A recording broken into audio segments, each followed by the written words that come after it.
Hi everyone, my name is Olajumoke Kana. I am back this week with my special news story. I'm going to start with a short story of what happened to me as a 12-year-old girl in a boarding school. So when I was in boarding school, I just got to school in like GSS 1, that's like middle school here.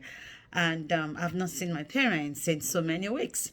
So my class is very close to the school gate, so you can see the main gate right from my class. So that day it was windy and it was about to rain, and I saw this man running coming from the gate, and his tie, he was dressed well with a nice shirt, and his tie was just flying back and forth, and I was the one that saw him first. I just caught my face and said, everybody, come, look at this man, look at him, look at the way his tie is flying and he's running because it's about to rain.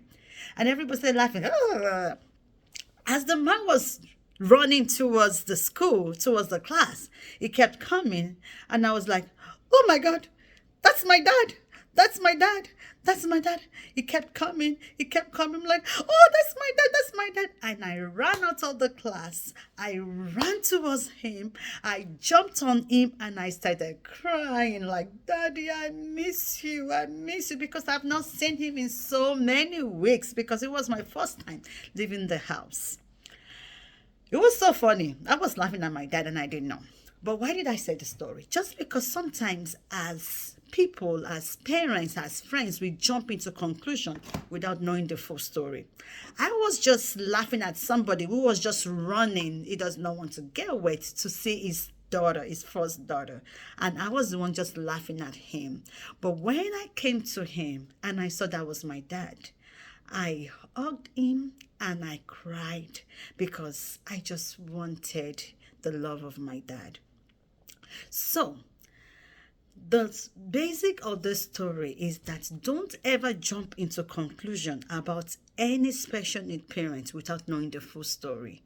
Some of us jump into conclusion and say, oh, it's because they are really, really old. That's why the special need is this. It's because it was an IVF. It's because they did this. It's because they used this, they used that. No, don't ever judge them, especially parents with autistic children. Say, oh, they didn't train up their child. Tell me, I will want to tell you something. That's the best that parents could do. That's the best. For example, sometimes my child will not eat and I'm like, oh, I'm done. That's the best I can do at that particular time, because I have tried my best. I didn't even think about trying another way of feeding.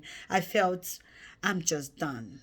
So when you see a special need parent, give them a hug. Don't ever jump into conclusion that they did something wrong. That's why they have a special need child. That's all for today. I don't want this video to be too long. Have a wonderful day. And don't ever forget that God loves you more than I do. Bye and God bless.